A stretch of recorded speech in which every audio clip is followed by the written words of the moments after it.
Well, the local theater community is remembering the man behind Shakespeare in Delaware Park. Saul Elkin founded the series 50 years ago. He recently died at the age of 93. Today, 7 News senior reporter Maki Becker spoke to his colleagues about the legacy he's leaving behind and how he transformed the theater here in the Queen City. Everybody knows Saul's booming voice and laugh. It was just infectious. He directed here, he performed here, he provided artistic direction here. Saul Elkin brought Shakespeare to Delaware Park in 1975. He was inspired by his mentor, Joe Papp, founder of the world-famous Shakespeare in the Park in New York City's Central Park. And Joe called Saul up and said, "What kind of Shakespeare is going on in Buffalo?" And Saul said, "Not a lot." And he said, "Well, why don't you start something?" And Saul did. It grew to be a summer tradition for fans of the Bard and even those who don't know much about theater.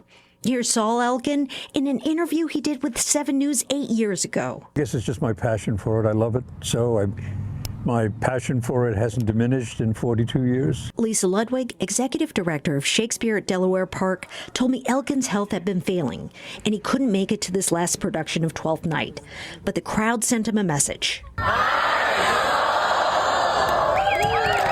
He wasn't able to come to the Hill this year, but we made sure he knew how much he was loved. So behind me is what's come to be known as Shakespeare Hill. And the stage, it's named after Saul Elkin. Of course, that's the legacy he has left. He leaves an indelible mark.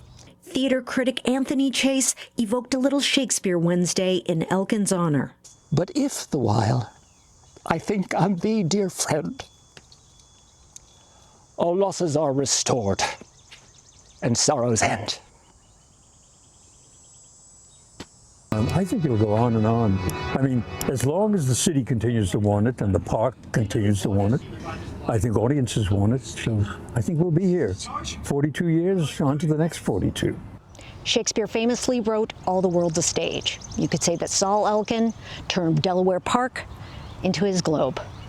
Maki Becker, 7 News, Buffalo.